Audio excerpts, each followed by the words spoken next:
Assalamualaikum warahmatullahi wabarakatuh. Semangat pagi sahabat traveler dimanapun Anda berada. Kembali lagi bersama channel Bung Junet.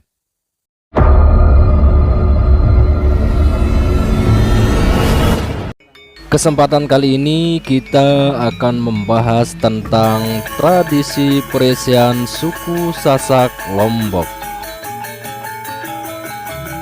Tradisi peresian merupakan kesenian tradisional masyarakat suku Sasak yang mempertarungkan dua laki-laki atau pepadu dengan memakai senjata dari tongkat rotan dan perisai.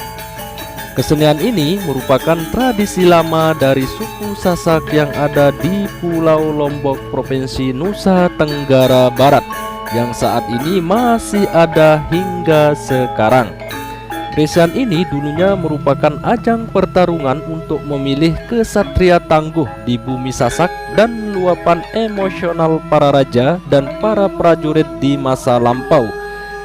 Setelah memenangkan pertempuran di medan perang atau tanding melawan musuh-musuh kerajaan. Selain itu, tradisi peresian juga dulunya merupakan ajang para petarung dalam menguji keberanian, ketangguhan, dan ketangkasan para pepadu dalam bertarung. Kesenian ini terus berlanjut sampai sekarang di kalangan masyarakat suku Sasak, termasuk masyarakat secara luas.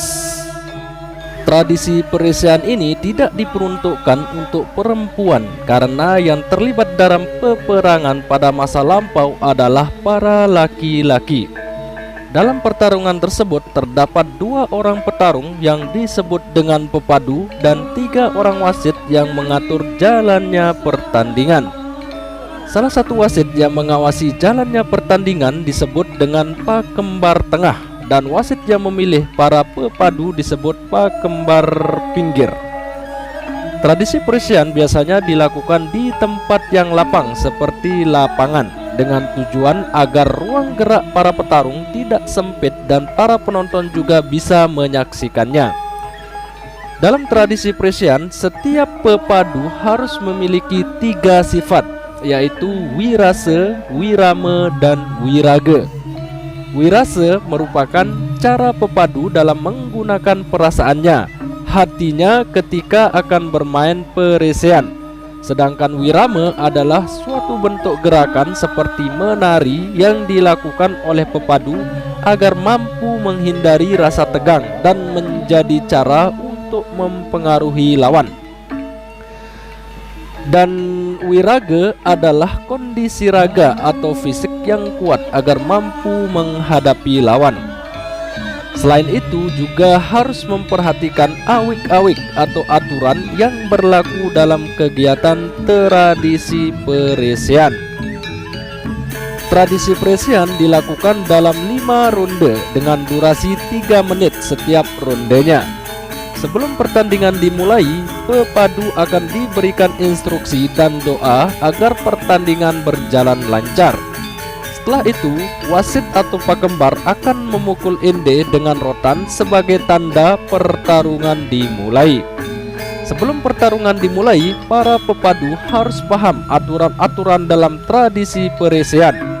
Di antaranya, pepadu tidak boleh memukul badan bagian bawah seperti paha atau kaki, tapi pepadu diperbolehkan memukul bagian atas seperti kepala, pundak, atau punggung. Setiap pukulan tersebut memiliki nilai masing-masing, dan pemenang dalam peresian ini ditentukan dari nilai yang diperoleh setiap rondenya. Selain itu, para pepadu tersebut dinyatakan kalah apabila sudah menyerah atau sudah mengeluarkan darah.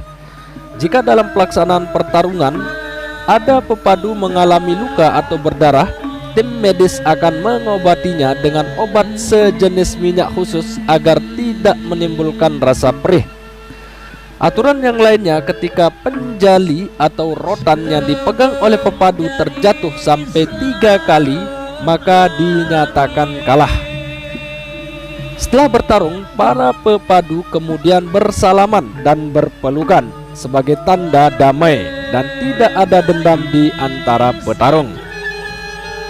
Pertarungan Presian sebagai ajang untuk mencari kesatria yang tangguh, kuat dan pemberani, maka para pepadu diharuskan memiliki jiwa dan raga yang kuat untuk mengalahkan lawannya. Untuk memiliki jiwa dan raga yang kuat, selain mengikuti latihan-latihan Presian, petarung atau para pepadu menggunakan mantra-mantra yang digunakan di tongkat rotan atau ada di dalam badan para pepadu yang digunakan sebagai pelindung dalam pertarungan. Mantra-mantra tersebut diperoleh dari ajaran-ajaran orang zaman dulu atau sesepuh, maupun dari kitab suci yang masih menggunakan bahasa-bahasa zaman dulu. Aturan-aturan atau awik-awik dalam tradisi Presian bersifat mengikat dan harus dipatuhi para pepadu dan juga pakembar, sehingga para pepadu tidak boleh main sesuka hati dan sebebas mungkin.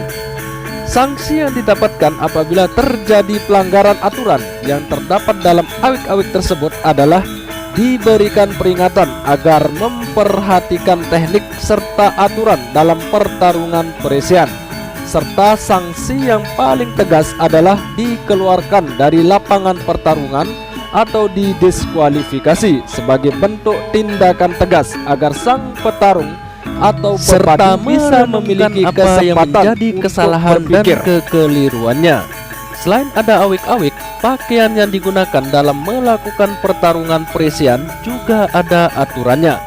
Pakaian yang digunakan dalam tradisi Presian antara lain celana, kain penutup celana, dan kain yang diikat di kepala. Pada bagian badan, para pepadu tidak menggunakan baju apapun. Selain itu, pepadu dilengkapi senjata seperti perisai dan tongkat rotan untuk bertarung. Dalam pertunjukan tradisi Presian diiringi oleh musik pengiring sebagai penyemangat para pepadu pada saat bertarung. Alat musik yang digunakan biasanya adalah gong, sepasang kendang, rincik, simbal, suling, dan kanjar. Pelaksanaan pertunjukan seni Presian di masa lampau dengan sekarang mengalami perubahan. Di masa lampau, pertunjukan Presian dilakukan khususnya ketika akan perang.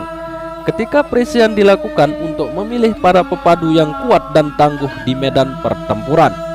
Berbeda dengan sekarang ini, pertunjukan Presian dilakukan pada waktu-waktu tertentu seperti hari ulang tahun desa ataupun kabupaten, acara perkawinan, pada musim paciklik, ulang tahun kemerdekaan RI, ataupun dalam acara penyambutan tamu.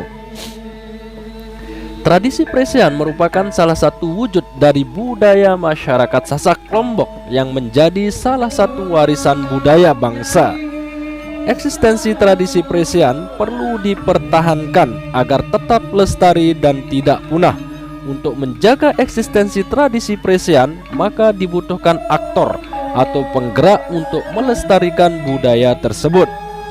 Aktor yang bertanggung jawab mempertahankan tradisi Presian adalah seluruh masyarakat Sasak Lombok, baik orang tua, pemuda, tokoh adat, pemerintah maupun anak-anak sebagai penerus generasi bangsa.